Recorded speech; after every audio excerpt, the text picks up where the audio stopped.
और हमारे साथ नवोदित मेहरा जी, पॉलिटिकल एक्सपर्ट हमारे साथ जुड़ चुके हैं। नवोदित जी, बहुत बहुत स्वागत है। जो रुझान आए हैं, जो आरोप लगातार चुनाव के दौरान भारतीय जनता पार्टी लगाती रही है, टारगेट किया छवि पर केजरीवाल की, आम आदमी पार्टी की साफ सुथरी वाली सो कॉल्ड, क्या वो डेंट लगा दिया उन्होंने? शुरुआती रुझान तो यही कह रहे हैं। देखिए, निश्चित रूप से डेंट लगना स्वाभाविक भी था। अगर आप देखें कि अरविंद केजरीवाल और आम आदमी पार्टी जिस राजनीति को लेके आए थे दिल्ली में, वो एक साफ सुथरी राजनीति की बात करते थे, भ्रष्टाचार मुक्त की बात करते थे। और अन्ना आंदोलन से उठी हुई जो पार्टी 2013 में जो आई थी, बहुत मिडिल क्लास को खासतौर से काफी इनसे आशाएं थी। परंतु जब व्यक्ति स्वयं और जो हेल्प ऑफ द पार्टी में जो लोग थे, सारे के सारे जेल चले गए, इनके ऊपर भ्रष्टाचार के आरोप लगे और काफी यू टर्न्स रहे उनकी राजनीति में, तो निश्चित रूप से डेंट लगा। और आप अभी देख रहे हैं, जो आप बतला रहे हैं कि नतीजे सामने अभी दिख रहे हैं। हालांकि ये रुझान है, शुरुआती रुझान है। 26 अब हमारे आंकड़े बता रहे हैं कि 26 में वो आगे चल रहे हैं, जबकि 36 में भारतीय जनता पार्टी आगे चल रही है। तो निश्चित रूप से ये बता रहा है कि उनकी छवि में डेंट लगा और उनके कार्यकलापों के कारण डेंट लगा। क्योंकि अगर आप ये कहें कि भारतीय जनता पार्टी ने के सामने कोई चेहरा था, उनके सामने कोई चेहरा नहीं था, ये साफ साफ जाहिर करता है कि दिल्ली की जनता ने आम आदमी पार्टी को नकार दिया। जी,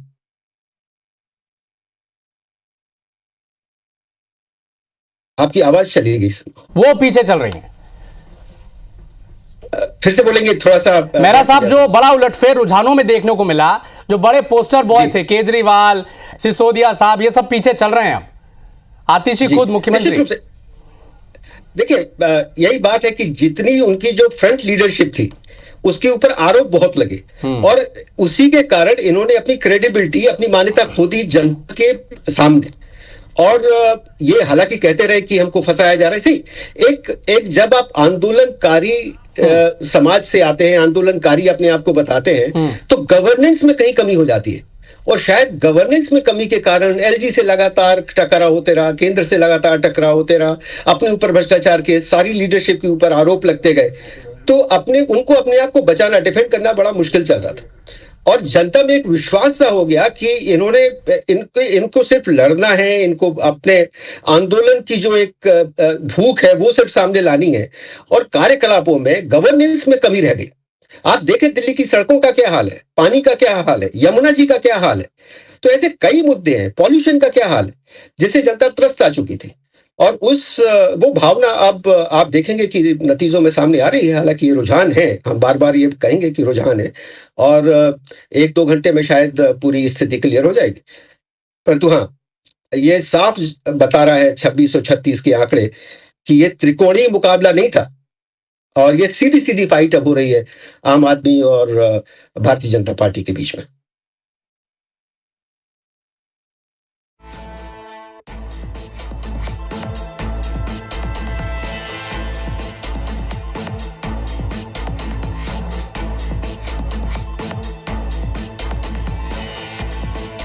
अपडेट दे रहे हैं दिल्ली के दंगल में। आज शनिवार के दिन किसका मंगल होने जा रहा है, आखिर इस बार दिल्ली किसकी होगी, सबकी नजरें टिकी हुई है। और देखिए, रुझानों की यदि बात की जाए तो 36 सीटों पर बढ़त बना ली है बीजेपी ने। अब तक 64 सीटों के रुझान आ चुके हैं। हालांकि अभी पोस्टल बैलेट की ही गिनती हुई और इसके बाद अभी आप देखिए ईवीएम की भी काउंटिंग अब से थोड़ी देर में शुरू होगी।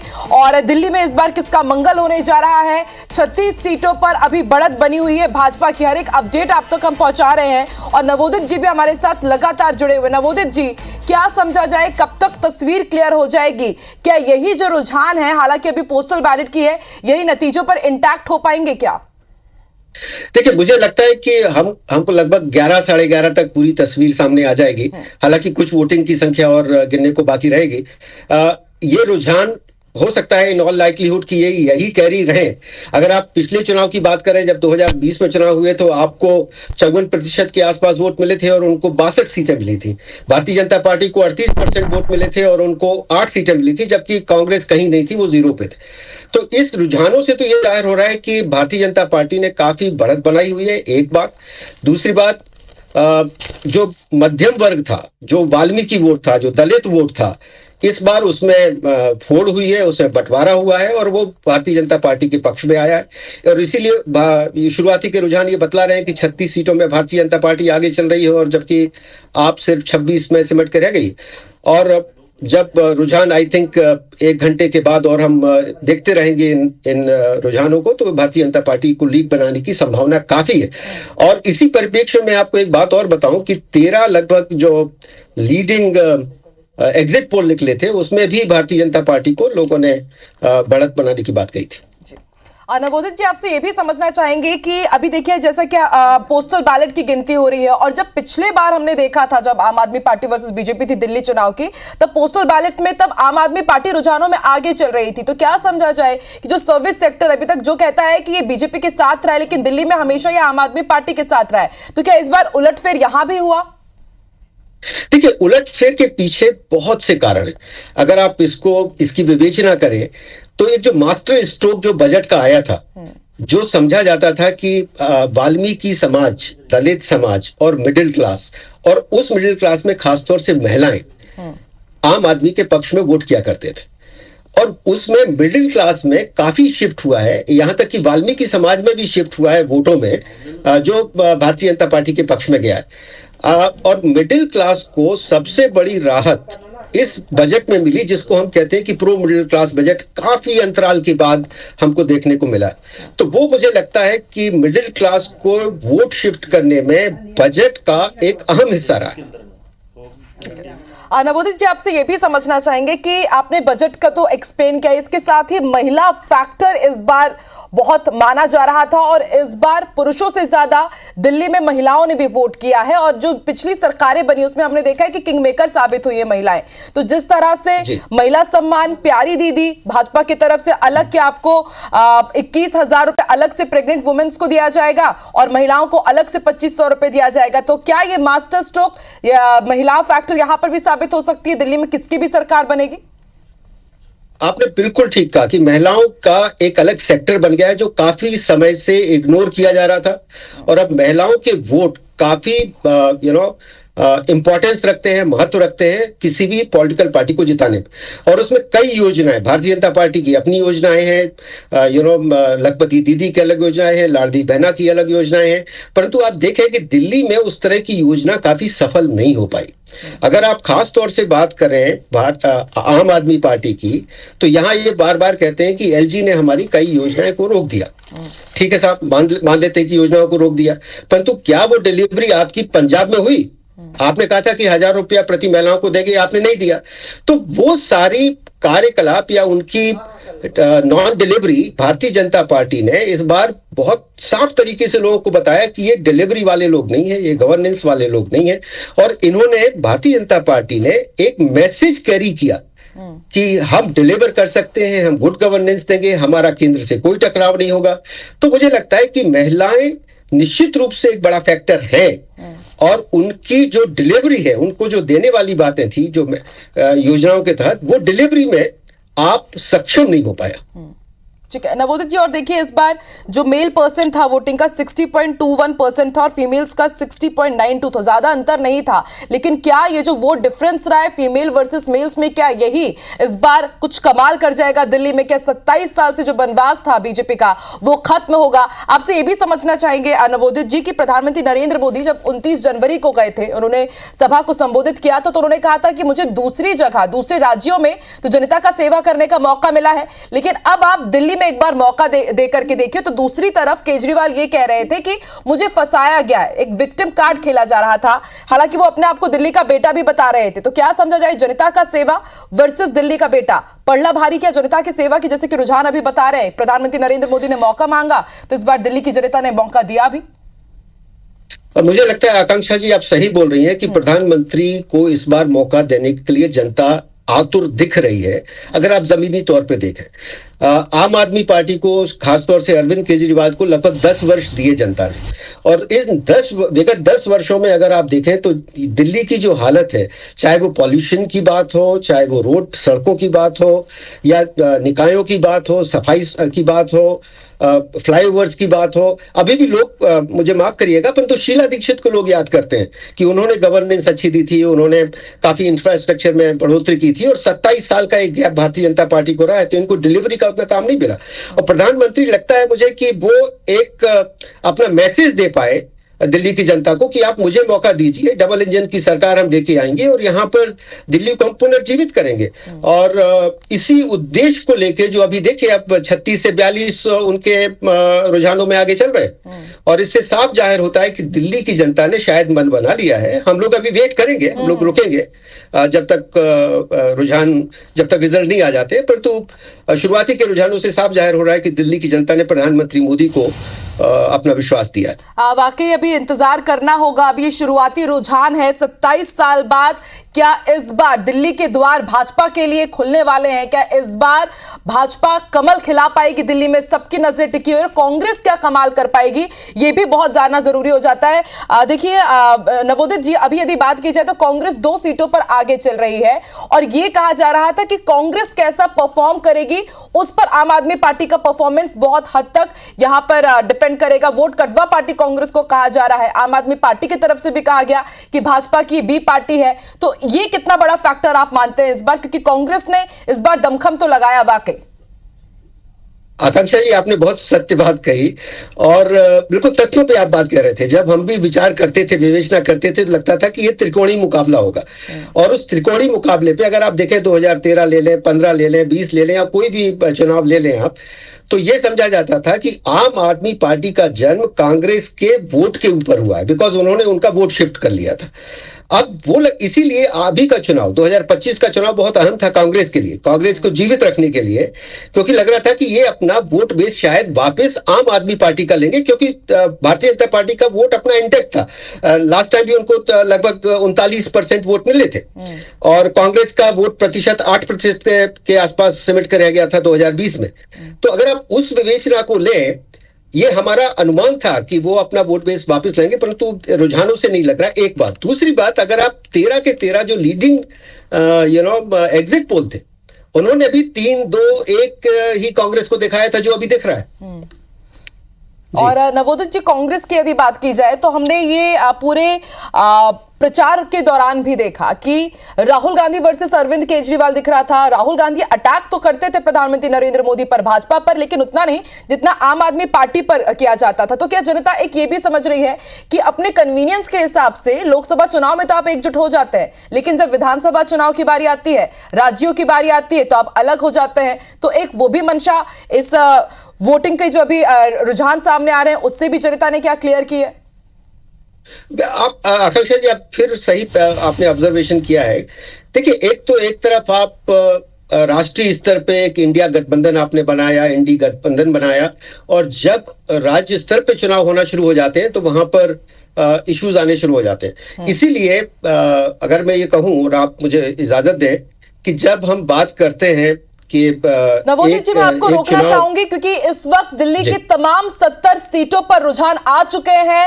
भाजपा 42 सीटों पर आगे चल रही है और आम आदमी पार्टी 26 सीटों पर आगे चल रही है, तो वही कांग्रेस 2 सीटों पर आगे चल रही है। और देखिए, जैसा कि नवोदित जी भी बता रहे थे कि कुल 14 एग्जिट पोल हुए थे, 14 में से 12 एग्जिट पोलों ने स्पष्ट बहुमत बताया था भारतीय जनता पार्टी को। रुझान भी कुछ उसी तरफ इशारा कर रहे हैं, 35 वो जादुई आंकड़ा है। लेकिन देखिए, भाजपा 42 सीटों पर आगे चल रही है और आम आदमी पार्टी 26 सीटों पर आगे चल रही है। जैसा कि नवोदित जी भी कह रहे हैं कि 11 बजे तक रिजल्ट क्लियर हो जाएंगे, क्योंकि छोटा राज्य है, 70 विधानसभा सीट है। लेकिन एक बहुत बड़ा सरप्राइजिंग फैक्टर इस बार नवोदित जी ओखला से भी सामने आया है। बीजेपी के मनीष चौधरी आगे चल रहे हैं, मुस्लिम बाहुल्य क्षेत्र है, उसके बाद भी 70 वोट से फिलहाल आगे चल रहे हैं। हालांकि पहले यहां से आम आदमी पार्टी के जो प्रत्याशी है वो आगे चल रहे थे। मुस्लिम बाहुल्य क्षेत्र में भाजपा आगे चल रही है, इसे आप किस तरह से देख रहे हैं? कहां पर कमाल कर रही है भाजपा यहां पर, नवोदित जी?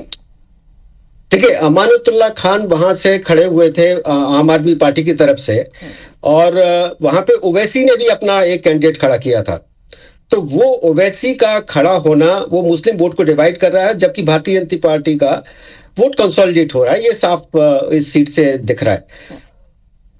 वाकई। और देखिए कहा भी यही जा रहा था कि ओखला सीट से यदि भाजपा आगे चलेगी तो AIMIM और कांग्रेस दोनों मिलकर के आम आदमी पार्टी का वोट काटेंगे। और देखिए होता हुआ अभी फिलहाल वही नजर आ रहा है, मात्र भी 70 वोट से आगे चल रहे हैं। लेकिन मनीष चौधरी भी यदि यहां से आगे चलते हैं भाजपा के, क्योंकि मुस्लिम बाहुल्य क्षेत्र है, ऐसे में यदि यहां पर भाजपा इस बार कमल खिलाने वाली है तो ये बहुत बड़ा अपडेट है। चलिए लगातार दिल्ली विधानसभा चुनाव का अपडेट आप तक हम पहुंचाते रहेंगे, लेकिन अभी रुक कर लेते हैं मिल्कीपुर का। मिल्कीपुर बहुत ज्यादा जरूरी हो जाती है, लगातार इस पर भी हमारी नजर बनी हुई है। भाजपा के चंद्रभानु पासवान आगे चल रहे हैं, सपा के अजीत प्रसाद पीछे चल रहे हैं। यहां पर ताबड़तोड़ प्रचार प्रसार हुआ। पिछले बार जब महाराष्ट्र के चुनाव हुए थे तब उत्तर प्रदेश के तमाम 9 जो सीट्स थी वहां पर बाय इलेक्शंस हुए, मिल्कीपुर सीट रह गई थी। हमारे साथ नवोदित जी तो जुड़े ही हुए और उसके साथ ही ग्राउंड जीरो से हमारे साथ अपूर्व भी जुड़ चुके हैं। अपूर्व बताइए क्या अपडेट है? मिल्कीपुर में इस बार बहुत बड़ा फेरबदल, सपा की सीट थी लेकिन यहां से भाजपा प्रत्याशी चंद्रभानु आगे चल रहे हैं। देखिए मैं साफ तौर पर बता दूं कि पिछला भी जितने भी अगर रिकॉर्डों की बात करें, जो जब से विधानसभा का गठन हुआ है तब से भी किसी एक पार्टी का कब्जा नहीं रहा है विधानसभा में, मिल्कीपुर विधानसभा की बात करें। लेकिन ये जो उपचुनाव हुआ है ये कहीं ना कहीं बड़े ही लोग, जो मुख्यमंत्री योगी आदित्यनाथ और दूसरी तरफ सपा के जो मुखिया हैं अखिलेश यादव, दोनों की साख की सीट रही है, जिससे लड़ाई का जो अनुमान था वो कहीं ना कहीं बड़ा ही पेचीदा था और दोनों ही प्रत्याशी अपने अपने चुनाव प्रचार में लगे थे। हालांकि मुख्यमंत्री योगी आदित्यनाथ की तरफ से ही पूरी जो ताकत है, जो पूरा जो है रुझाने में जनता को लगे हुए थे। वहीं दूसरी तरफ की बात करें, अगर सपा की बात करें तो वहाँ भी मंत्री विधायक जो भी थे वो लगातार रोड शो करते हुए नजर आए थे। लेकिन ये जो मिल्कीपुर का चुनाव है, उपचुनाव है, ये चौंकाने वाला है। लेकिन अगर पहले रुझान की बात करें तो ईवीएम का पहला राउंड है वो खुल चुका है। लगभग 3995 वोटों से बीजेपी आगे चल रही है, यानी कि चंद्रभानु पासवान आगे चल रहे हैं और अजीत प्रसाद पीछे चल रहे हैं। हालांकि चुनाव जो हुआ था वो बड़ा ही रोमांचक था, क्योंकि बड़ी दोनों आरोप प्रत्यारोप के बीच ये चुनाव संपन्न कराया गया था। हालांकि लगातार चुनाव संपन्न होने के बाद मुख्यमंत्री योगी आदित्यनाथ और दूसरी तरफ अखिलेश यादव जो सपा के मुखिया हैं उनकी तरफ से लगातार ब्लेम लगाए जा रहे थे कि जो मतगणना हुई है, जो मतदान हुआ है वो गलत हुआ है। लेकिन आज मतगणना हो रही है, मैं उसी स्थान पे मौजूद हूँ, लेकिन पूरी सुरक्षा व्यवस्था पूरी मुस्तैदी। प्रसाद का रिएक्शन भी आ गया है, वो अभी भी यही आरोप लगा रहे हैं कि भाजपा ने बेईमानी का सारा रिकॉर्ड तोड़ दिया है। यानी कि अभी तक देखिए रुझान है, नतीजों में तब्दील नहीं हुए, लेकिन वही बात कि बेईमानी की गई है या फिर ईवीएम में खोट, यानी कि अभी से ही देखिए रिएक्शंस आने लगे हैं। जी बिल्कुल, मैं बता दूं कि लगातार जिस तरीके से अजीत प्रसाद जो है सपा के प्रत्याशी हैं, दूसरी तरफ उनके पिता जो सांसद हैं अयोध्या के, उनके लगातार बयान चल रहे हैं। तब से लगभग 2 या 3 बार वो प्रेस कर चुके हैं और लगातार चुनाव आयोग पर इल्ज़ाम लगाए जा रहे हैं कि चुनाव आयोग की तरफ से आचार संहिता का अनुपालन किया गया, उसको तोड़कर पूरा चुनाव कराया गया, जिस तरीके से इल्ज़ाम लगातार लगाए जा रहे हैं। लेकिन आपको बता दूं, मैं ग्राउंड जीरो पे मौजूद था। कहीं पूरी प्रशासन ने पूरी मुस्तैदी के साथ पूरी चुनाव प्रक्रिया को संपन्न कराया है और कहीं कोई हिलावाली का सहारा न लेते हुए कहीं किसी प्रकार की कोई नजर बना के रखिएगा। हर एक रुझान आपसे लेते रहेंगे। फिलहाल शुक्रिया पूरी जानकारी के लिए। नवोदित जी जरा आप ये भी समझाइए कि हम मिल्कीपुर के बारे में बात कर रहे हैं, दिल्ली के ऊपर भी बात करेंगे, लेकिन जरा मिल्कीपुर को आप किस तरह से देख रहे हैं? यहाँ पर अवधेश प्रसाद ही थे, अब वो बेईमानी का हालांकि आरोप लगा रहे हैं, लेकिन आप इस जो रुझान को किस तरह से देख रहे हैं, इसका पॉलिटिकल एनालिसिस आप कैसे कर रहे हैं? क्योंकि बहुत इंपॉर्टेंट ये सीट फैजाबाद के अंतर्गत आती है जो हार गई थी उत्तर प्रदेश में भाजपा। देखिए, फैजाबाद का हारना भारतीय जनता पार्टी के लिए बहुत बड़ा आघात था और मुझे लगता है कि इसीलिए भारतीय जनता पार्टी ने अपनी चुनावी मशीनरी, जो उनकी पार्टी की चुनावी मशीनरी, उसको पूरा झकझोर दिया था। जो वहां के मुख्यमंत्री माननीय योगी जी, उन्होंने भी पूरा एक कांटे की लड़ाई उन्होंने नाक समझ रखी थी कि ये मेरी प्रतिष्ठा का सवाल है, भारतीय जनता पार्टी के प्रतिष्ठा का सवाल है कि फैजाबाद की सीट जहां पर अयोध्या में इतना काम हुआ, राम मंदिर का निर्माण हुआ, वहां से हार कैसे सकते हैं। तो अतः उन्होंने पूरी मशीनरी को लगा दिया और वास्तव में देखा जाए तो इसमें प्रतिष्ठा का प्रश्न था और वो भारतीय जनता पार्टी किसी भी तरीके से इस चुनाव को हारना नहीं चाहती थी। इसीलिए मुझे लगता है कि आरोप लगाना तो हमारी डेमोक्रेसी में, हमारे जनतंत्र में बहुत आसान है। कभी भी आप किसी को कुछ भी बोल दीजिए, यहां पर सब माफ है। और खास तौर से इस दौरान में जब वोट की गिनती होती है या चुनाव प्रक्रिया शुरू होती है, तो इलेक्शन कमीशन जो कि पूरी तरह से किसी के साथ नहीं होता है, किसी पॉलिटिकल पार्टी के फेवर में नहीं होता है, उस पर आरोप लगाना तो बड़ी आसान सी बात है। एक काउंसलर, एक कोई व्यक्ति भी आरोप लगा सकता है, परंतु आरोप को सिद्ध कर पाना एक बहुत मुश्किल बात होती है। और आरोप लगा देना, उसका मीडिया कवरेज ले लेना, कुछ भी कह देना, ऐसी कॉन्स्टिट्यूशनल व्यवस्था के ऊपर ठीक नहीं।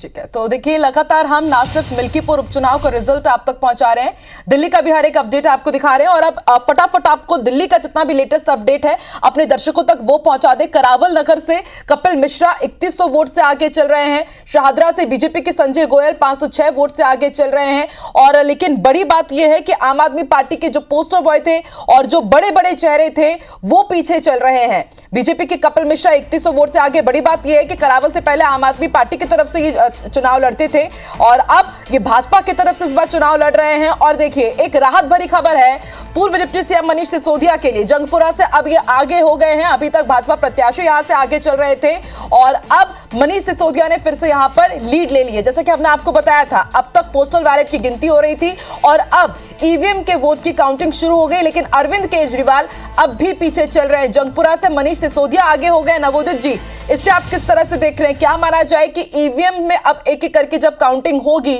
तो क्या ये जो रुझान है कुछ और बदलते हुए नजर आएंगे? जो बड़े चेहरे थे क्या वो उलटफेर भी कर सकते हैं? देखिए, हमारी डेमोक्रेसी में उलटफेर की संभावना हर समय रहेगी जब तक आखिरी वोट काउंट ना हो जाए। तो इसीलिए हम कहते हैं कि हमारा जो जनतंत्र है बहुत स्ट्रांग जनतंत्र है और हम कभी रुझानों के ऊपर पूर्णतः विश्वास नहीं कर सकते। हालांकि ये लीड बतलाते हैं कि सामने क्या होने वाला है। तो हम इंतजार करेंगे और अपने दर्शकों को बार बार बताते रहेंगे और नियमबद्ध बताते रहेंगे कि कहाँ कौन आगे चल रहा है। और मनीष सिसोदिया का आ जाना आपकी पार्टी के लिए, आम आदमी पार्टी के लिए बहुत तो खुशी की बात है, परंतु अब देखना होगा कि आधे घंटे में, 15 मिनट में, हर 5-5 मिनट में, 10-10 मिनट में जब भी एक पोल बूथ खुलेगा तो एक नई चीजें सामने आएंगी और देखते हैं क्या आगे होता है। परंतु एक साफ तौर से एक मालूम चल रहा है रुझानों को देखे कि भारतीय जनता पार्टी ने लीड बनाई हुई है और इसकी पूरी आशा है कि वो अगली सरकार बनाएंगे, क्योंकि आपने करावल नगर की अभी बात की। यदि यही रुझान अब नतीजों में अगर तब्दील हो जाते हैं, जैसे कि आप भी संभावना जता रहे हैं कि हाँ हो सकता है जो एग्जिट पोल थे वही एग्जैक्ट पोल होंगे, तो आपको क्या लगता है सबसे बड़ा फैक्टर क्या आप मानते हैं? मोदी की गारंटी या फिर जो एक तरह से भ्रष्टाचार के आरोपों में पूरी आम आदमी पार्टी घिर गई? संजय सिंह हो, सत्येंद्र जैन हो, मनीष सिसोदिया हो और खुद सीएम अरविंद केजरीवाल वो भी जेल काट कर आए, तो क्या ये भारी पड़ता हुआ नजर आया आम आदमी पार्टी के ऊपर? देखिए, मेरी विवेचना के अनुसार और जो मैं बात करता हूं लोगों से और जो जमीनी तौर पे मैंने दिल्ली में देखा है कि भ्रष्टाचार के आरोप से वो बहुत ज्यादा हो गए। और वो इसलिए नहीं कि हर पॉलिटिकल पार्टी पे भ्रष्टाचार के आरोप लगते हैं, परंतु अरविंद केजरीवाल से अपेक्षाएं कहीं ज्यादा थी, because A political party with A difference आए थे। इसलिए भ्रष्टाचार में पूरी लीडरशिप को चला जाना, यहां तक कि आप विश्वास नहीं मानेंगे कि कुछ एक विधायकों के ऊपर भी भ्रष्टाचार के आरोप लगे हैं। और फिर उसके तो एक पर्टिकुलर कारण इसका नहीं है, इसके ऊपर कई कारण है जिसके ऊपर भ्रष्टाचार निश्चित रूप से आकांक्षा जी सर्वोपरि है। फिर मोदी की गारंटी आ गई, फिर वो मिडिल क्लास का शिफ्ट होना आ गया, वाल्मीकि वोट डिवाइड हो गया, वाल्मीकि दलित वोट डिवाइड हो गया, महिला का वोट डिवाइड हो गया और मिडिल क्लास का जो बजट आ गया, प्रो मिडिल क्लास, वो भी बहुत बड़ा फैक्टर है। और शराब घोटाला, हर वर्ग को साधने की कोशिश कर रहे थे अरविंद केजरीवाल। जब हमने देखा कि पूरी देश की सियासत अंबेडकर जी के आसपास हो रही थी, तभी वो अंबेडकर स्कॉलरशिप ले आए कि दलित के बच्चों को हम बाहर कोचिंग के लिए भेजेंगे। तो क्या समझा जाए कि ये जो एक मौके को भुनाने की राजनीति चल रही थी, वो भी जनता समझी कि क्या आप मौके को भुनाने की कोशिश कर रहे हैं? देखिए, इनकी कई योजनाएं जो सिर्फ इन्होंने अनाउंस की, फॉर एग्जाम्पल आपने जो बात कही, छात्रों वाली बात कही, महिलाओं वाली बात कही, कुछ एक जगह पे तो फर्जी पैसे भी बांटे गए, तो डिलीवरी में, गवर्नेंस में कहीं कमी रह गई। और दुष्प्रचार की जो भावना, थोड़ी बहुत जो एलिमेंट देखने को मिला, वो भी जनता ने सही ढंग से नहीं लिया। क्योंकि आप अपनी योजनाएं बात करिए, अपने लक्ष्य बताइए कि क्या करना चाहते हैं। जब दुष्प्रचार की भावना से आप इलेक्शन कैंपेन को रन करते हैं तो उसमें कहीं ना कहीं जनता भांप लेती है और जिसका रिजल्ट आज सामने दिख रहा है। नवोदित जी, आपसे ये भी समझना चाहेंगे कि वादे मुफ्त, इमेज चुस्त, ये दो बड़े ताकत रहे हैं अरविंद केजरीवाल के। और जैसा कि हम अभी भ्रष्टाचार के ऊपर ही बात कर रहे थे कि दिल्ली से ही इस आम आदमी पार्टी का उदय हुआ, 10 साल तक इन्होंने यहां पर राज किया, भ्रष्टाचार के खिलाफ ही इन्होंने अपनी लड़ाई लड़ी थी। हमें याद है कि किस तरह से अनशन किया जाता था लोकपाल को लेकर के, उस वक्त काफी हल्ला बोल था। उस समय हम कॉलेज में पढ़ाई कर रहे होते तो हमें लगता था कि वाकई अब भ्रष्टाचार के खिलाफ किसी पार्टी का उदय हुआ है। लेकिन वही पार्टी जब भ्रष्टाचार में घिर गई, एक के बाद एक 4 बड़े नेता आपकी जेल में जाते हैं और उसके बाद फिर अचानक से आप आतिशी को सीएम बना देते हैं। एक सिंपैथी कार्ड, पदयात्रा भी उन्होंने की, जनता के बीच भी गए, तो क्या जनता ने भी उन्हें एक्सेप्ट नहीं किया कि आपके ऊपर एक बार डेंट लग जाता है तो आपकी इमेज को चोट पहुंची गई? देखिए, आपने निश्चित रूप से सही बात कही कि हमको याद है वो 2013 के वो दिन, और 2013 में जिस समय जैसा आपको ज्ञात होगा कि जब आजादी मिल गई तो महात्मा गांधी ने कहा था कि कांग्रेस का काम पूरा हो गया, अब इसको बंद कर देना चाहिए। वैसे ही अन्ना ने कहा था कि हमारा काम पूरा हो गया, अब इसको आपको पॉलिटिकल पार्टी नहीं बनानी चाहिए। परंतु अरविंद केजरीवाल ने अपनी पॉलिटिकल पार्टी बनाई, जो अच्छा है, वो अपना अधिकार है, आप अपने अधिकार क्षेत्र में काम कर रहे थे। परंतु आपसे अन्य पॉलिटिकल पार्टी के बजाय, राजनीतिक पार्टी के बजाय जनता को अपेक्षाएं बहुत अधिक थीं और उन अपेक्षाओं को आघात कहीं ना कहीं लगा है, एक बात। दूसरी बात, जनता ने आपको 10 आप आंदोलनकारी व्यवस्था में ही जुटते रहे, एलजी से लड़ाई की, केंद्र से लड़ाई की, डिलीवरी में कुछ हुआ नहीं, तो ये जनता देख रही है। और भ्रष्टाचार के आरोपों में आप संलग्न है।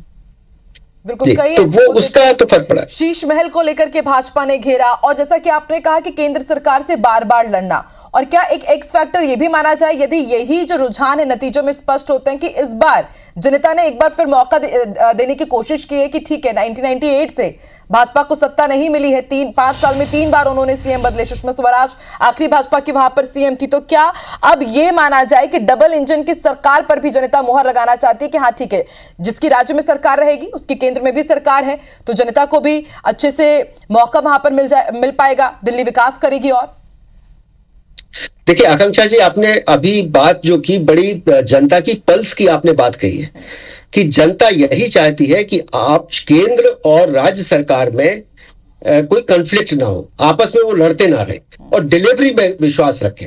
और जैसा कि कहा गया था इलेक्शन कैंपेन में भारतीय जनता पार्टी के कि डबल इंजन की सरकार रहेगी तो विकास होगा, और जनता विकास चाहती है, जनता लड़ाई नहीं चाहती है, जनता कॉन्फ्लिक्ट नहीं चाहती है। और दिल्ली की जनता में विगत 10 वर्षों से हालांकि कुछ काम हुआ है, मैं नहीं कहूंगा कि काम बिल्कुल नहीं हुआ है, परंतु काम इफेक्टिवली नहीं हुआ है। और वो इफेक्टिवली इसलिए नहीं हुआ है क्योंकि आप कभी एलजी से लड़ाई करते हैं, कभी केंद्र से लड़ाई करते हैं। कई योजनाएं केंद्र सरकार की जो अन्य राज्यों में मानी गई हैं, पर वो यहाँ पर लागू नहीं है। लोगों को घर नहीं मिले हैं, लोगों को स्वास्थ्य की परियोजना ठीक नहीं मिली है, क्योंकि ये कहते थे कि मेरा मोहल्ला क्लिनिक उनकी स्वास्थ्य परियोजना से बहुत अच्छा है। परंतु आप कुछ मोहल्ला क्लिनिक चलते थे, परंतु अधिकांश मोहल्ला क्लिनिक में उस तरह की स्वास्थ्य सुविधाएं नहीं थी। तो डिलीवरी में कहीं ना कहीं कमी रही है, इसीलिए ये नतीजे आज उनके विपक्ष में जा रहे हैं। नवोदित जी, आपने डिलीवरी की बात कही और भाजपा की हमने स्ट्रैटेजी भी अचानक से बदलती हुई देखी। इससे पहले आरोप की राजनीति होती थी, लेकिन बीते 1 साल में भाजपा ने अपना पूरा फोकस संगोष्ठ और इसके साथ संगठन को मजबूत करने में किया।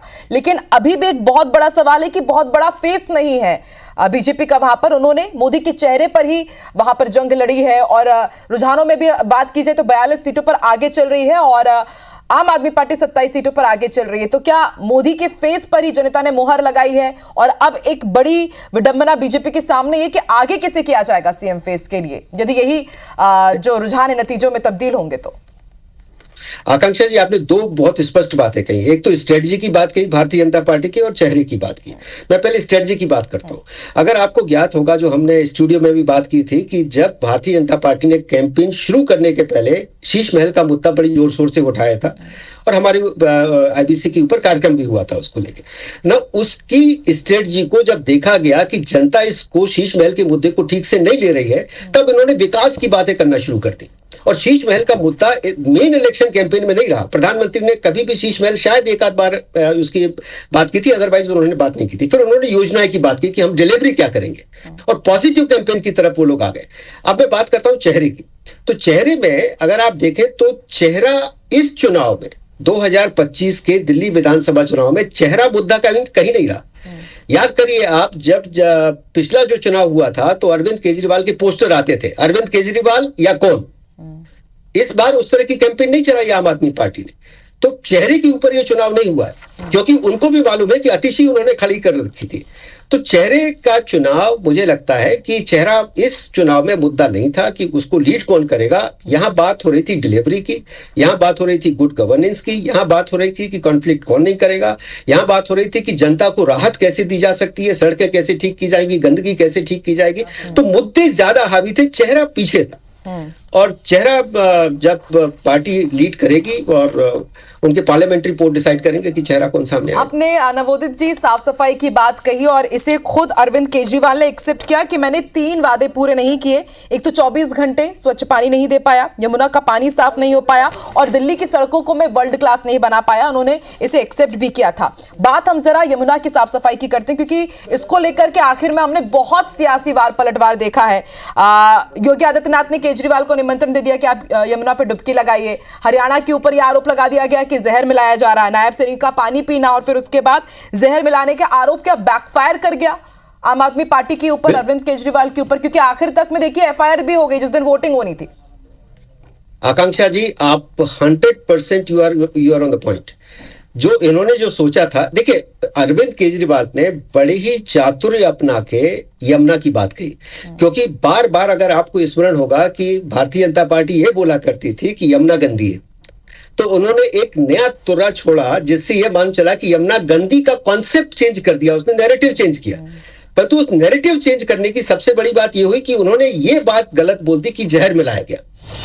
और उस जहर मिलाने का, जैसा आपका ऑब्जर्वेशन बहुत सही है, कि वो इनके ऊपर खुद ही उल्टे गले की फांसी बन गया, क्योंकि उनको जहर मिलाने वाली बात नहीं बोलना चाहिए थी, क्योंकि इससे आप 2 राज्यों में टकराव की स्थिति महसूस कर रहे हैं। और अगर ऐसा था तो क्या इतने सालों तक, 10 वर्षों में, क्या वो जहरीला पानी हमको पिला रहे थे, दिल्ली की जनता को पिला रहे थे? तो ऐसी बात कहीं ना कहीं लोगों को चुभी है कि अगर ये जहर मिला रहे थे, क्या 2 दिन में जहर मिला दिया था? पिछले 5 साल में हरियाणा जहर मिला रहा था। तो इस तरह का, वही मैंने कहा ना कि दुष्प्रचार की भावना नहीं रखनी चाहिए। आप अपनी बात बताइए कि आप क्या डिलीवर करेंगे, क्या 5 साल में करने वाले हैं, क्या 10 साल में आपने किया, जो शायद अरविंद केजरीवाल डिलीवरी के मामले में सर्टेनली पिछड़े और दुष्प्रचार करने के मामले में भी कहीं ना कहीं उनको जनता ने आड़े हाथों लिया। अब आप देखिए जो नंबर सामने आ रहे हैं वो 24 और 45 पे पहुंच गए। 24-45 पे पहुंच गए। कांग्रेस का खाता खुल रहा है। कांग्रेस के लिए एक राहत भरी बात है, क्योंकि हम इस पर भी चर्चा कर रहे थे बार बार, क्या इस बार कांग्रेस 10 साल बाद दिल्ली में खाता भी खोल पाएगी? और एक बहुत बड़ा अपडेट अपने दर्शकों को दे दे कि नई दिल्ली सीट से अभी भी अरविंद केजरीवाल पीछे चल रहे हैं। और एक और सरप्राइजिंग फैक्टर यह है कि जो मुस्लिम बाहुल्य सीट है, भले वो मुस्तफाबाद हो या फिर ओखला हो, इन दोनों ही सीटों से भाजपा आगे चल रहे हैं। मुस्तफाबाद की यदि बात की जाए, बहुत सीट ये अहम मानी जा रही थी। बीजेपी ने मोहन सिंह बिष्ट को चुनावी मैदान में उतारा है, तो वहीं आम आदमी पार्टी की तरफ से आदिल रहमान यहां से मैदान में है और कांग्रेस ने अली मेहंदी को टिकट दिया है। वहीं हम बात करें यदि ओखला की, तो वहां से जो मनीष चौधरी है वो आगे चल रहे हैं भाजपा के। अमानतुल्लाह खान को यहां से टिकट दिया गया। AIMIM के जो प्रत्याशी है वो भी यहां पर चुनावी मैदान पर हैं। नवोदित जी, जरा ये आप जरा समझाइए कि मुस्लिम बाहुल्य सीट में भाजपा कैसे कमाल कर जा रही है? क्या यहां पर भी वो ध्रुवीकरण वाली राजनीति काम कर गई, या यहां पर भी जनता ने इस बार मन बना लिया था? ना सीए यहां पर काम आया, क्योंकि याद आती है दिल्ली के दंगों की, साल 2020 की, जब जब मुस्लिम बाहुल्य सीटों की जिक्र किया जाता है। देखिए, मैं आपको एक बात बताऊं आकांक्षा जी, कि दिल्ली की जनता एक बहुत जागरूक जनता है, वो परिणाम बता रहे हैं। अब वो दंगों की राजनीति और एक दलगत राजनीति से ऊपर उठना चाहते हैं।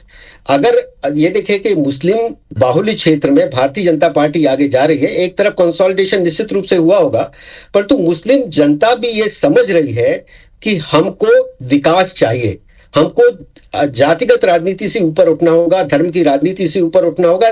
इसीलिए ये परिणाम सामने आ रहे हैं कि जहां पर आप साफ तौर से देख रहे हैं कि मुस्लिम लोगों ने भी, चाहूंगी क्योंकि लगातार प्रतिक्रियाओं का दौर भी शुरू हो जाएगा, सुनते हैं। जनता ने भी भरपूर आशीर्वाद दिया है। जनता को भ्रष्टाचार और विकास का मॉडल चुनना था, तो उन्होंने प्रधानमंत्री श्रीमान नरेंद्र मोदी के नेतृत्व को सलाम किया है। और ये जीत हमारे राष्ट्रीय नेतृत्व की, माननीय प्रधानमंत्री के काम की जीत है, होगी, जो मुझे ऐसा लगता है।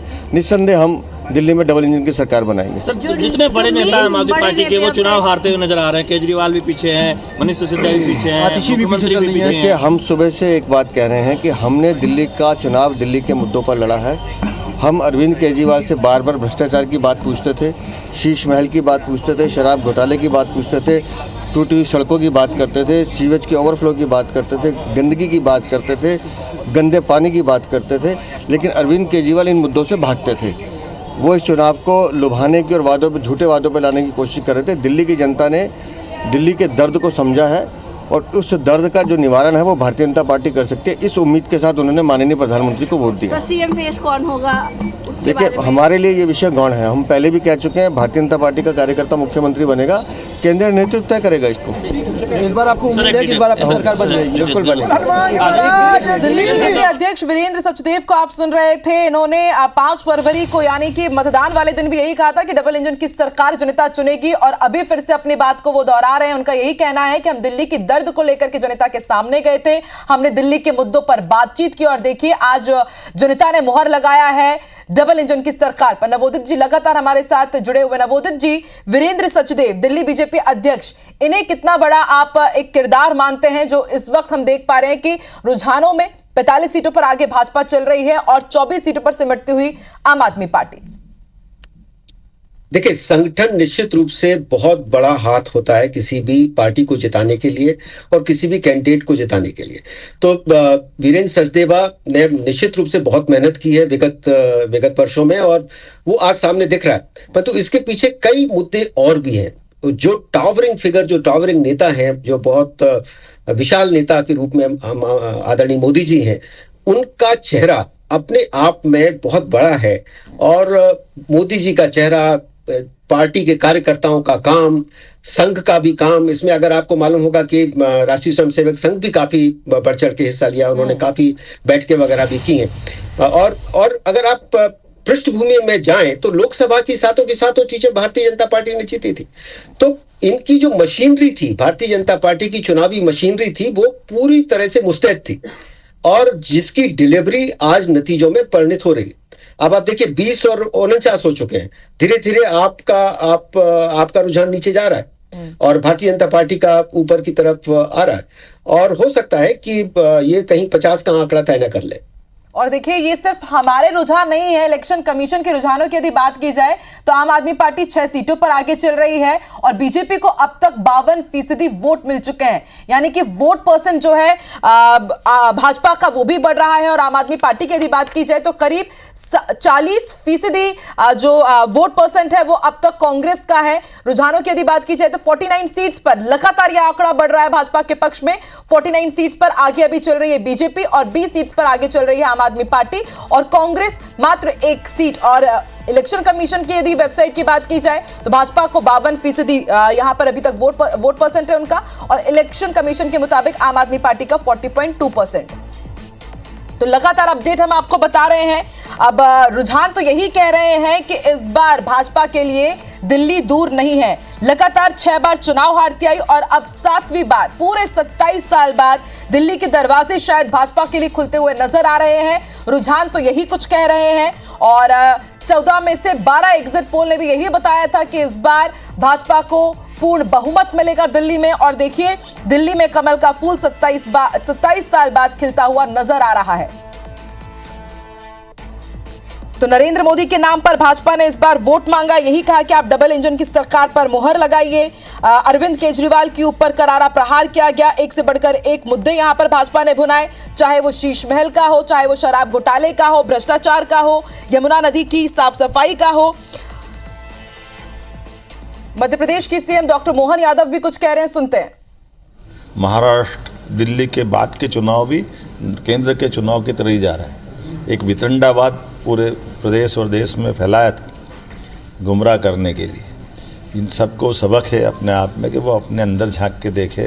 वो आप पार्टी वाले हो, बाप पार्टी वाले हो, कांग्रेस वाले हो इन सबको सोचने की ज़रूरत है कि देश की जनता इनकी सबकी असलियत जान चुकी है और ये फैले हुए कीचड़ में कमल खिल रहा है, इस बात के आनंद है। बधाई देना चाहूँगा यशस्वी प्रधानमंत्री श्रीमान नरेंद्र मोदी जी को, बधाई देना चाहूँगा हमारे राष्ट्रीय अध्यक्ष श्रीमान JP नड्डा जी को, जिनके अध्यक्षीय कार्यकाल में ये हमारा अश्वमेघ यज्ञ जीत का निर्बाध घोड़ा दौड़ रहा है और आनंद से पूरा प्रदेश और देश आज जिस तरह से महसूस कर रहा है, दुनिया की निगाह भारत की तरफ है और दुनिया का सबसे बड़ा गणतांत्रिक देश भारत है। ऐसे में जनता जो निर्णय कर रही है, निश्चित रूप से वो भारत को 21वीं शताब्दी का नंबर 1 देश की तरफ जाने का निर्णय है।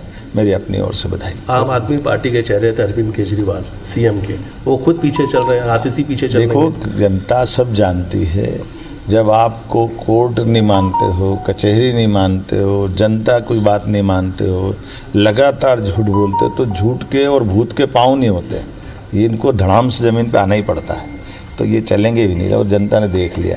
एक और बात, आज मैं यहाँ से सीधा माँ अहिल्या की धरती से प्रयाग जा रहा हूँ कुंभ स्नान के लिए। मुझे इस बात का संतोष है कि कुंभ।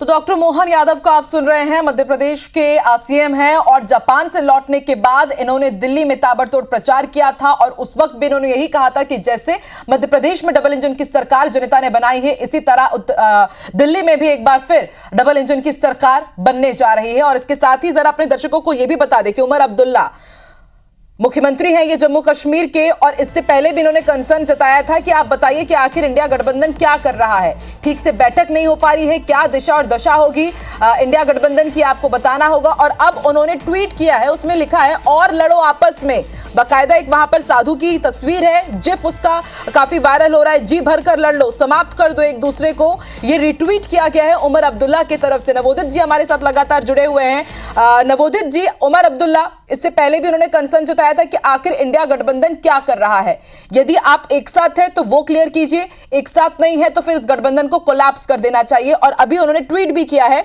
और साथ में ये भी लिखा है कि Aam Aadmi party might be losing to BJP हार जाएगी और वही बचेगा जो कांग्रेस उसे छीन करके ले गई है, यानी कि करारा प्रहार भी इंडिया गठबंधन के ऊपर भी, आम आदमी पार्टी के ऊपर भी, कांग्रेस के ऊपर भी। देखिए आकांक्षा जी, इंडिया गठबंधन का आपस में जोड़ पाना एक बहुत उस समय की वो राजनीतिक विश्वास यही था कि वो लोग आपस में जुड़े और वो चाहते थे कि जुड़े, परंतु आपस में दुराभाव था। अगर आप सबके मैनिफेस्टो एक बार उठा के पढ़े, जो मैंने पढ़े हुए हैं, तो उनमें कॉमन बहुत कम चीजें थी। अब आप बताइए कि कांग्रेस और आम आदमी पार्टी, जिनको दिल्ली में लड़ना है, जिनको पंजाब में लड़ चुके थे, कैसे वो इकट्ठा रह सकते हैं? कांग्रेस और वाम कैसे इकट्ठा हो सकते हैं? अब जो कांग्रेस को अपना अस्तित्व उत्तर प्रदेश में बचाना है, परंतु वो सपा के साथ कैसे आ सकती है? तो सारे के सारे आपसी मतभेद उनमें इतने ज्यादा थे कि वो पॉसिबल था ही नहीं कि इंडिया गठबंधन कुछ आगे चढ़े। नाम अच्छा रखने से बच्चा बलवान और विद्यावान नहीं हो जाता है, उसकी करतूतें अच्छी होनी चाहिए। तो आपस में जब मतभेद रहेंगे और एक दूसरे की टांग खींचते रहेंगे, आज का ये जो रिजल्ट आएगा, क्या अब ये अरविंद केजरीवाल के कद को भी तय करेगा कि इंडिया गठबंधन में आगे यदि वो लोग कहीं पर संगठित होते हैं तो उनका क्या कद होगा? क्योंकि इसमें समाजवादी पार्टी ने भी आम आदमी पार्टी को अपना साथ दिया, TMC ममता बनर्जी ने भी आम आदमी पार्टी को अपना साथ दिया था, और देखिए नतीजे क्या कह रहे हैं। देखिए, एक साफ तो बात जरूर आएगी आकांक्षा जी कि इसमें कांग्रेस का कद बहुत नीचे चला जाएगा इंडिया गठबंधन में, अगर ये साथ रहते हैं तो। परंतु जिसकी संभावना मुझे कम लगती है कि इंडिया गठबंधन इस चुनाव के बाद इकट्ठा रह पाएगा, और अरविंद केजरीवाल अपने आप को कहीं ना कहीं राष्ट्रीय भूमिका में देखना चाहेंगे कि मैं राष्ट्रीय स्तर का नेता बन जाऊं, क्योंकि या तो उनके पास दो विकल्प है, जो मुझे लगता है कि पहला विकल्प वो नहीं अपनाएंगे कि वो अब पंजाब के मुख्यमंत्री बन जाए, क्योंकि उनको पावर की भूख बहुत ज्यादा है। तो ये भी गलियारों में बात चल रही है कि वो शायद हो सकता है कि पंजाब शिफ्ट हो जाए और वहां की मुख्यमंत्री बन जाए, जहां पे LG से कन्फ्रंटेशन ना होगा। तो कई संभावनाएं निकलेंगी, हमको वक्त का इंतजार करना होगा, परंतु कयास बहुत कुछ लगाए जा रहे हैं। और इंडिया गठबंधन की टूटने की भी बात चल रही है कि अगर दिल्ली के नतीजे साफ नहीं आते हैं तो इंडिया गठबंधन टूट सकता है। कुछ लोग कहते हैं कि पंजाब जाके मुख्यमंत्री बन जाएंगे, नाना प्रकार की बातें अभी चल रही हैं। तो हम लोगों को समय का इंतजार करना होगा और देखना होगा कि किस तरह। बिल्कुल नवोदित जी, देखिए वक्त के साथ सब कुछ साफ हो ही जाएगा। लगातार हम भी अपने दर्शकों को अपडेट दे रहे हैं। इस वक्त टैली आप देखिए IBC 24 की 49 सीट्स पर आगे चल रही है रुझानों में, भाजपा और आम आदमी पार्टी 20 सीटों पर, और अब आम आदमी पार्टी 14 सीटों पर आगे चल रही है। इलेक्शन कमीशन कमीशन के हिसाब से हम आपको ये बता रहे हैं, बीजेपी का वोट परसेंट थोड़ा घटा है, 49.21% हो गया है। और इलेक्शन कमीशन के मुताबिक आम आदमी पार्टी का वोट परसेंट जो पहले 40% के आसपास था, अब वो 43 के आसपास जा रहा है। कांग्रेस को 5.9% वोट, ये वोट शेयर भी हम आपको बता रहे हैं क्योंकि वोट शेयर भी काफी यहां पर इंपॉर्टेंट हो जाता है। 46 सीटों के रुझान निर्वाचन आयोग की तरफ से जारी कर दिए गए। 46 सीट यानी कि आधी से ज्यादा सीट्स आ चुकी हैं। 32 सीटों पर भाजपा आगे चल रही है और 14 सीटों पर आम आदमी पार्टी आगे चल रही है, यानी कि 32 सीटों पर आगे चल रही है 46 सीटों में से। और जादुई आंकड़ा है 35, यानी कि 32 बहुत नजदीक है अब 35 के। और लगातार टैली भी आप हमारी देखिए अब काफी इंटैक्ट नजर आ रही है। 40 के आंकड़े को पार ही करके रखा हुआ है भारतीय जनता पार्टी ने। हम आपको लगातार टैली के जरिए जो तमाम दिग्गज है, हाई प्रोफाइल सीट्स हैं, वो भी बता रहे हैं कि दिल्ली के कालकाजी से रमेश बिधूड़ी आगे चल रहे हैं, भाजपा के कालकाजी से सीएम फेस आतिशी वो पीछे चल रही हैं, अरविंद केजरीवाल नई दिल्ली सीट से पीछे चल रहे हैं, प्रवेश वर्मा आगे चल रहे हैं। और देखिए किस तरह से लड्डू बांटने की, लड्डू खिलाने की भी शुरुआत हो चुकी है। मध्य प्रदेश की तस्वीरें आप देखिए, सीएम डॉक्टर मोहन यादव लड्डू खिला रहे हैं कार्यकर्ताओं के साथ, पदाधिकारियों के साथ। इससे देखिए उन्होंने मान लिया है कि अब ये जो रुझान है वही नतीजों में तब्दील होंगे। उनका कहना है कि जनता ने मुहर लगा दिया है। यहाँ पर तुलसीराम सिलावट भी आपको नजर आ रहे हैं, मध्य प्रदेश के जल संसाधन मंत्री। खुशियां यहाँ पर बांटी जा रही है। देखिए नवोदित जी, लड्डू खिलाने का सिलसिला भी शुरू हो गया है अब तो। जी निश्चित रूप से आपने ये खुशी की बात है कि 27 साल के वनवास के बाद भारतीय जनता पार्टी अपनी सरकार बनाने के पक्ष में दिख रही है। और आपने बड़ी अच्छी बात की थी, अभी आंकड़े आपने बताए थे, वोट परसेंटेज की बात कही थी आकांक्षा जी। तो मैं अपने दर्शकों को एक बार बताना चाहता था कि 2020 के जो चुनाव हुए थे उसमें आपको 54% वोट में वो 62 सीट ले पाए थे। और अभी अभी आपने कहा था कि 52% के आसपास वोट भारतीय जनता पार्टी को मिल चुके हैं। तो अगर आप देखें कि 54% पे अगर ये पहुंचते हैं तो 50 का आंकड़ा तो लगभग तय करने की संभावना लग रही है। गरीब वर्ग के लिए, पढ़े लिखे के लिए, बगैर पढ़े लिखे कोई भी जो युवा रोजगार चाहते हैं, बिना रोजगार कभी कोई ज़िंदगी में आगे मुकाम नहीं हासिल कर सकता। और बेरोजगार की बात करने के बजाय हमने सरकार की गठन के साथ एक संकल्प किया कि केवल बेरोजगारी का रोना रोने के बजाय हमको रोजगार के अवसर तलाशने होंगे। और रोजगार भी सब क्षेत्रों में होना चाहिए, कृषि क्षेत्र में होना चाहिए, गरीब वर्ग के लिए होना चाहिए, महिला वर्ग के लिए होना चाहिए, किसान वर्ग के लिए होना चाहिए। और मुझे इस बात का संतोष है कि पढ़े लिखों के लिए भी और कम पढ़े लिखों के लिए या कोई कारण। तो देखिए तस्वीरें आपको दिखा रहे हैं, सीएम डॉक्टर मोहन यादव लड्डू खिला रहे हैं, मिठाई बांट रहे हैं। और ना सिर्फ मध्य प्रदेश बल्कि पूरी दिल्ली में जहां जहां भाजपा की सरकार है। और देखिए लगातार एक के बाद एक अपडेट हम आप तक पहुंचा रहे हैं। दिल्ली के दंगल में इस बार मंगल भाजपा का होता हुआ नजर आ रहा है। शनिवार के दिन निर्वाचन आयोग के रुझानों में भाजपा को बहुमत मिल गया है। इलेक्शन कमीशन के रुझानों में भाजपा 36 सीटों पर आगे, यानी कि जो एग्जिट पोल थे वही एग्जैक्ट पोल में तब्दील हो रहे हैं। इलेक्शन कमीशन के रुझानों में आम आदमी पार्टी 16 सीटों पर आगे है। इलेक्शन कमीशन के मुताबिक भाजपा का जो वोट परसेंट है 49.58% तक पहुंच गया है। इलेक्शन कमीशन के मुताबिक आम आदमी पार्टी का वोट परसेंट 42.21% है। वहीं टैली भी आप लगातार देख रहे हैं, कांग्रेस का जो वोट परसेंट है 5.9, भाजपा इस वक्त 49 सीटों पर आगे चल रही है। और निर्वाचन आयोग ने जो रुझान दिए, क्योंकि ना सिर्फ दूसरे चैनल्स आपको दूसरा अपडेट दे रहे हैं, लेकिन हम इलेक्शन कमीशन के हिसाब से भी आपको पूरा अपडेट दे रहे हैं। इलेक्शन कमीशन के रुझानों में 36 सीटों पर अभी आगे चल रही है भाजपा, यानी कि इलेक्शन कमीशन के रुझानों में भी भाजपा की सरकार बनती हुई नजर आ रही है। रुझान स्पष्ट बहुमत की तरफ आगे बढ़ते हुए। नवोदित जी लगातार हमारे साथ जुड़े हुए हैं। नवोदित जी, इलेक्शन कमीशन की वेबसाइट से भी हम रिजल्ट लगातार अपने दर्शकों को बता रहे हैं। वहां के रुझानों की यदि बात की जाए तो 36 सीटों पर आगे चल रही है अभी भाजपा। जी आपने बड़ा अच्छा काम किया है कि इलेक्शन कमीशन की भी बात दिखा रहे हैं और जो वोटिंग सेंटर से उनकी भी बात दिखा रहे हैं। तो ऐसा सामंजस्य बहुत कम चैनलों पे शायद देखने को मिल रहा होगा। सो तथ्य भी सामने आ रहे हैं और जो चुनावी प्रक्रिया चल रही है आज की अभी की, वो भी सामने लोगों को दिख रही है। तो इससे तो साफ तौर पे ये दिख रहा है आकांक्षा जी कि भारतीय जनता पार्टी 27 साल के बाद अपनी सरकार बनाने की ओर अग्रसर दिख रही, इसमें तो कोई शक नहीं।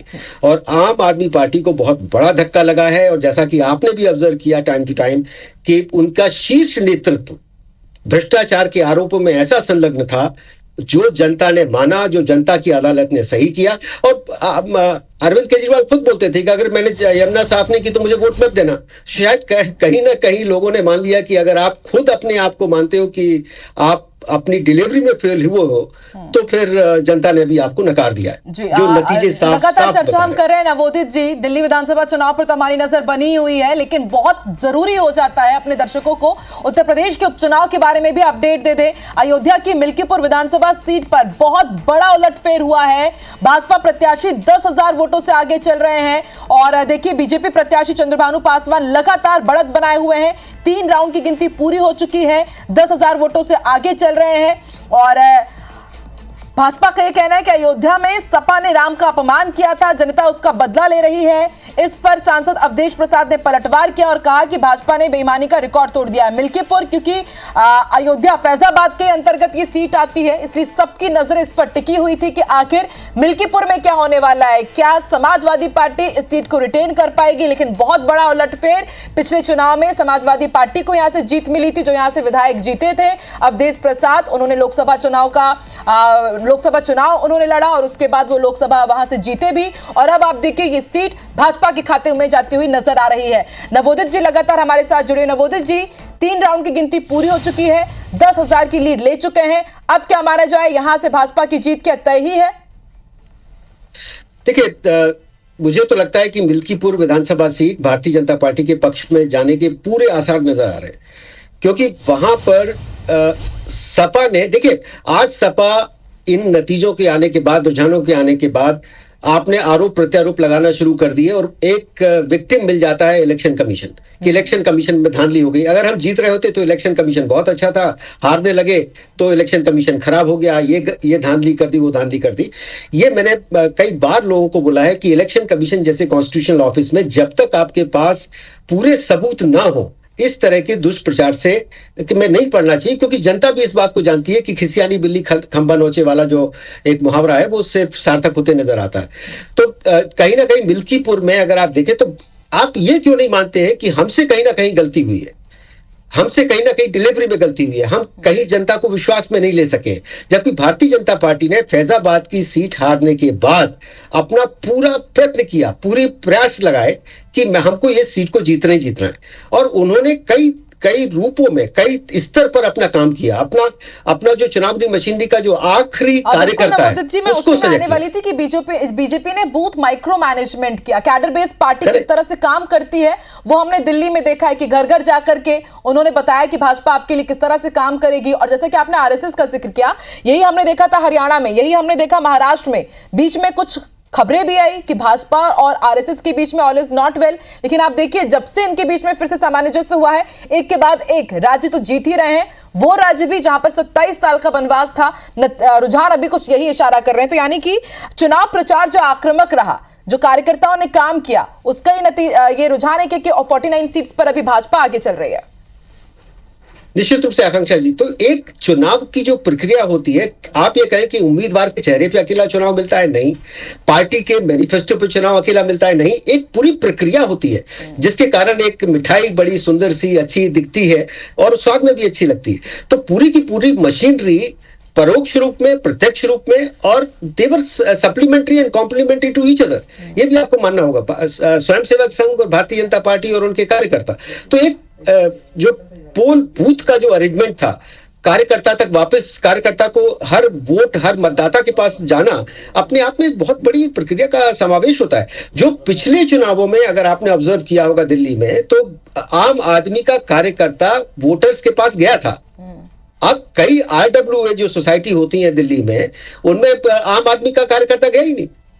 तो RWA और जो पॉलिसीज जो इन्होंने बताई और जो गवर्नेंस का मॉडल बताया, और आप विश्वास मानिए इस बात का कि मिडिल क्लास जो बहुत संख्या में दिल्ली में रहता है, वो शिफ्ट हुआ है उस बजट के मास्टर स्ट्रोक से, जिसकी हम अभी चर्चा नहीं कर रहे। बजट का मास्टर स्ट्रोक है और कई ऐसे मास्टर स्ट्रोक रहे हैं। लेकिन एक और अपडेट अपने दर्शकों को बता दें कि नई दिल्ली से आखिरकार अरविंद केजरीवाल 2 घंटे बाद आगे हुए हैं। ये राहत भरी खबर है अरविंद केजरीवाल के लिए, आम आदमी पार्टी के लिए भी, क्योंकि अभी तक यही लग रहा था कि शायद अरविंद केजरीवाल पिछड़ जाए। और अब आप देखिए प्रवेश वर्मा पीछे होते हुए नजर आ रहे हैं। नई दिल्ली से अरविंद केजरीवाल 2 घंटे बाद अब जाकर के वो आगे हुए हैं।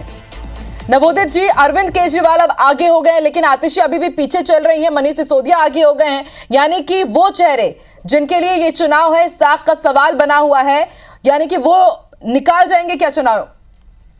एक और अपडेट, आतिशी भी आगे हो गई है नवोदित जी। जी, देखना पड़ेगा कि 1 घंटे बाद वो कितना लीड बना के रखते हैं या फिर पीछे हो जाते हैं। तो मुझे लगता है कि आने वाले 1 घंटे में और नतीजा साफ होगा कि अरविंद केजरीवाल अपनी लीड बना के रखते हैं, और वो लीड कितनी है अभी ये भी जानना जरूरी होगा आकांक्षा जी। ठीक है, तो देखिए नवोदित जी भी कह रहे हैं कि अभी थोड़ा सा और इंतजार करना होगा, लेकिन ये बहुत बड़ी बात है कि पूर्व सीएम दिल्ली के केजरीवाल, जिनके इर्द गिर्द पूरा चुनाव लड़ा गया, ना सिर्फ आम आदमी पार्टी बल्कि उनके ऊपर आरोप भाजपा की तरफ से भी लगाए, यानी कि सेंटर ऑफ अट्रैक्शन पूरी दिल्ली में अरविंद केजरीवाल रहे। उन्होंने इसे साख का सवाल बनाया था, जनता के बीच हो गए थे कि अब जनता को यह तय करना है कि मैं ईमानदार रहा हूं या फिर बेईमान। नवोदित जी, याद आता है कि जब जेल से वो निकले थे अरविंद केजरीवाल, और उसके बाद जब आतिशी के तौर पर सीएम को चुना गया था, सीएम के तौर पर आतिशी को, और उस वक्त अरविंद केजरीवाल ने यही ऐलान किया था भावुक होते हुए कि अब मैं जनता के बीच जाऊंगा, ईमानदार हूं या फिर बेईमान हूं, इस पर जनता ही मुहर लगाएगी। तो मुहर लगती हुई क्या नजर आ रही है? यदि अरविंद केजरीवाल जीत भी जाते हैं, आम आदमी पार्टी हार जाती है, तो फिर क्या?